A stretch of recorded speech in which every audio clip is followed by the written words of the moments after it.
Hello, I'm Dr. John. If you're over 65 or you care about someone who is, this video could save a life. Because what you do in the final 30 minutes before bed might be silently destroying your heart. I've seen this happen to my patients again and again, and no one warned them. But today I will. So before we begin, make sure to hit that subscribe button, because every week I break down science-backed tips to help you and your loved ones live longer, stronger lives. And if anything in this video reminds you of a habit you or someone you love has, drop it in the comments. I personally read every one of them. Now let me tell you about Margaret. She was a vibrant, independent 76-year-old from North Carolina. Her friends called her the Energizer Bunny because she never slowed down. But one night, Margaret didn't wake up. Her daughter found her peacefully lying in bed, but something had gone terribly wrong. The autopsy revealed silent cardiac strain, caused by a simple bedtime habit Margaret repeated every night for years. Her doctors were shocked, but the truth is, many seniors are making the same mistake without knowing the price. Are you? Because today, I'll walk you through 8 bedtime habits that could be silently damaging your heart after 65, and how to fix them, starting tonight. Habit number 5 is the one I see most often in my clinic, and it's the most dangerous. Let's start with habit number 1, taking blood pressure pills right before bed. Let me tell you about a woman named Amina. She's 68, lives in a small town with her husband. Every night at 9 p.m. sharp, she takes her blood pressure medication, as she has for years. But 2 months ago, something terrifying happened. One night, she got up at 2 a.m. to use the bathroom. She stood up and her world went black. She fainted. Her husband found her minutes later crumpled on the floor, heart racing, blood pressure dangerously low. She didn't have a stroke. She didn't have a heart attack, but she came close. Now listen carefully. Many people over 65 are prescribed beta blockers, calcium channel blockers, or diuretics for high blood pressure. These medicines are essential. They can save lives. But timing is everything. When you take these pills right before lying down, your blood pressure may drop too low during sleep. At night, your body naturally dips your blood pressure to help your heart rest. But add powerful meds on top of that, now your pressure may plummet. And if you rise quickly to use the bathroom, that sudden shift can cause orthostatic hypotension, a rapid drop that can lead to dizziness, fainting, even falls that break hips or worse. Now here's the twist. It's not just about the fall. When blood pressure drops too low, your heart starts working harder to bring it back up. Imagine a pump with low water, struggling, pushing harder, wearing down faster. This silent strain on the heart, it's one of the hidden causes of nighttime cardiac events. And if you're also taking sleeping pills, alcohol, or sedatives, the danger is doubled. So what should you do? Here's what I tell my patients, and what I'm telling you now. 1. Take your blood pressure meds at least 2 to 3 hours before lying down. Evening is okay, but not right before bed. 2. Monitor your blood pressure at home. Check it before sleep and in the morning. If you notice large drops, bring it to your doctor. 3. Rise slowly from bed. Sit up, breathe. Then place your feet on the ground. Give your heart a moment to adjust. 4. Ask your doctor about morning dosing. Some medications, especially diuretics, are safer earlier in the day. Why? Because they flush out salt and fluid, which can cause nighttime urination and pressure drops. And one final story. I had a patient, Mr. Musa, who'd been waking up every night to pee 3 times. He thought it was just old age. Turned out his pressure was dropping to 90/60 after his 10 p.m. pill. We shifted his meds to dinner time, and just like that, the nightly bathroom trip stopped. No more dizziness, no more exhaustion, and his heart finally got some rest. So tonight, before you pop that pill, pause. Look at the clock. Ask yourself, is this the right time for my heart? If you're unsure, talk to your doctor, because sometimes saving your life is just about better timing. Habit number 2, drinking too much water before bed. Every night before bed, Uncle Kabir would do the same thing. A big glass of water. He believed it kept his kidneys clean, his skin fresh, and his heart's safe. And you know what? He wasn't wrong. Not entirely. Water is life. But timing. Again, timing is everything. Because one night, Uncle Kabir didn't wake up at 3 a.m. like usual to use the bathroom. He overslept. And that night, his bladder stayed full for 7 hours. The next morning, he woke up with chest pain. What happened? His body was quietly struggling because his heart, already weak from age, couldn't handle the fluid overload. Here's what most people don't know. As we age, the kidneys slow down. They process water more slowly. So when you drink a lot of water before bed, your body can't remove it fast enough. The result? 1. Frequent urination at night, disturbing your deep sleep. 2. Increased pressure on your heart and bladder. 3. Risk of hyponatremia. Low sodium levels, especially dangerous for older adults.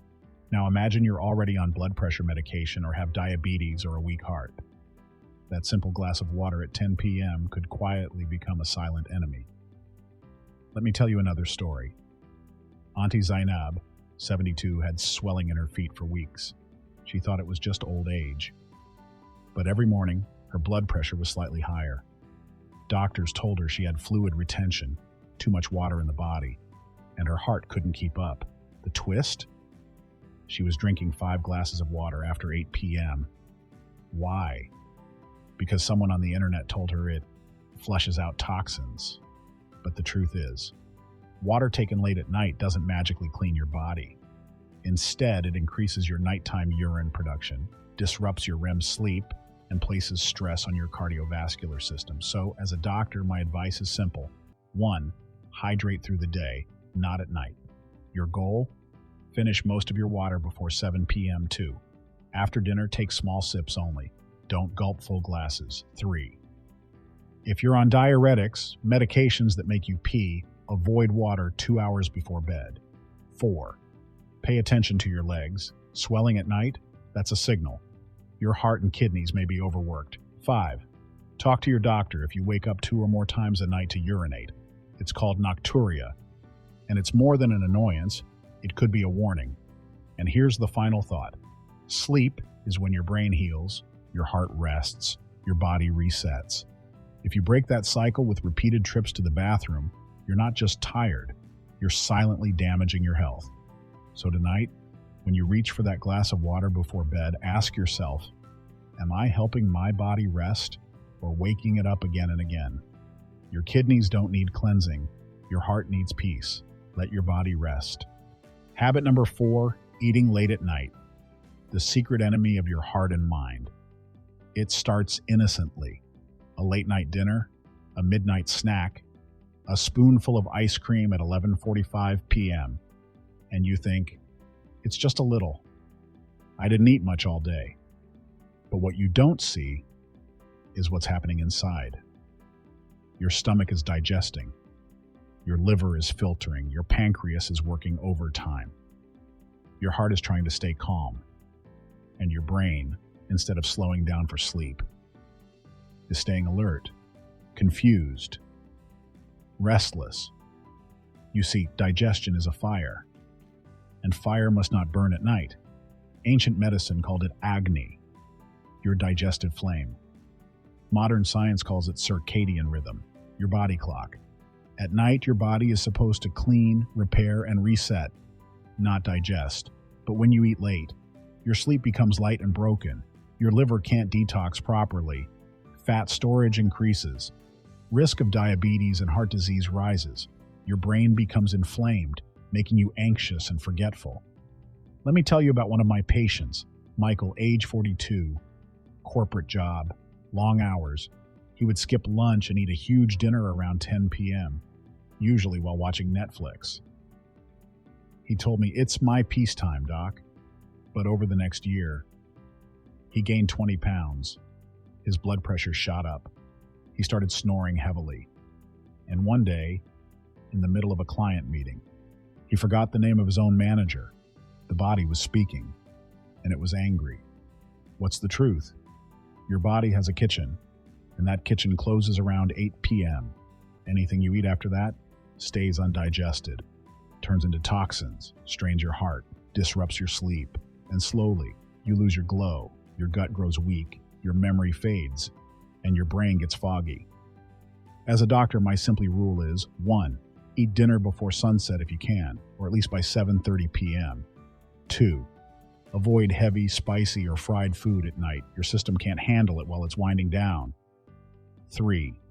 If you feel hungry after 8 p.m., have a small, gentle option. Warm milk with a pinch of turmeric, a few soaked almonds, or a ripe banana. 4. No screens while eating.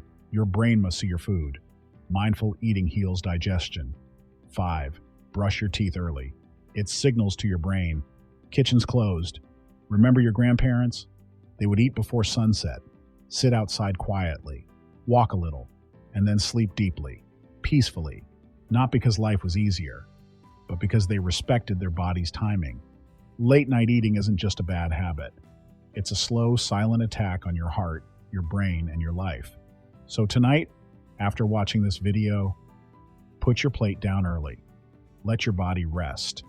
And say to yourself, from today, my energy will rise with the sun, not stay awake with the darkness. Habit curve 5, the power of giving. And now I'm not just giving you tips. I'm giving you a reason to live with heart, with joy, and with deeper meaning. Let's talk about habit number 5, the power of giving.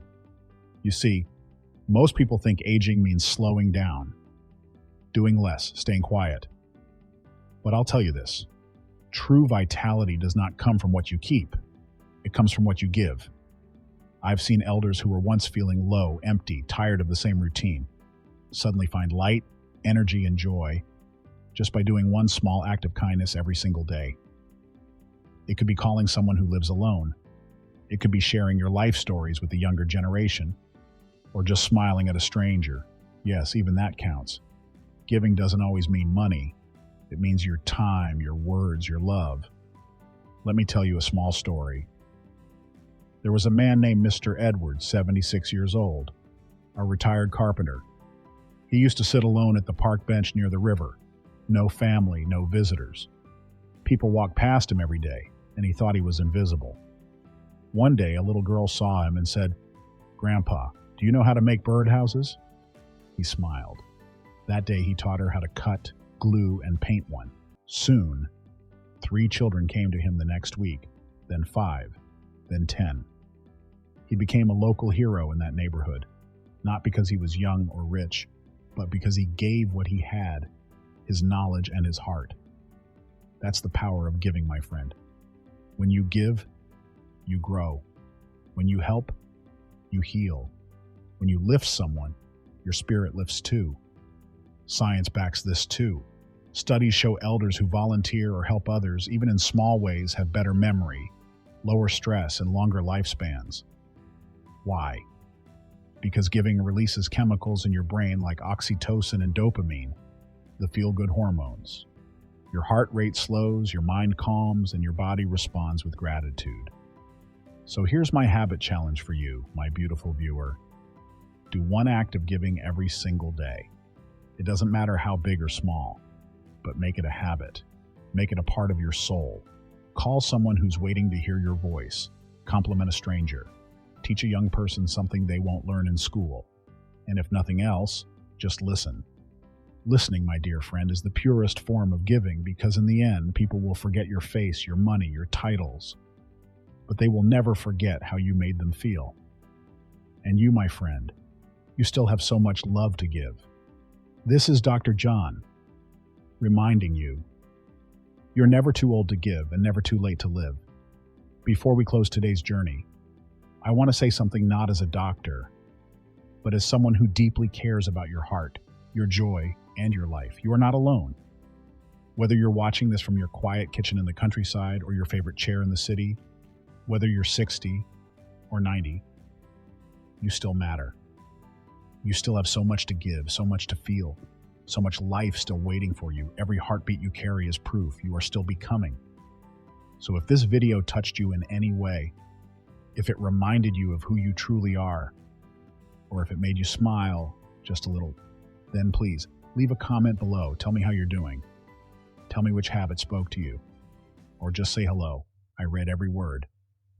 And if you'd like more of these life-giving conversations, just tap the subscribe button. Not because numbers matter, but because you matter. And I want to walk this journey with you, hand in hand, heart to heart. This isn't just a channel, this is your space, a family of wisdom keepers. So until next time, this is Dr. Jan signing off with love and reminding you, the soul never ages, it only shines brighter.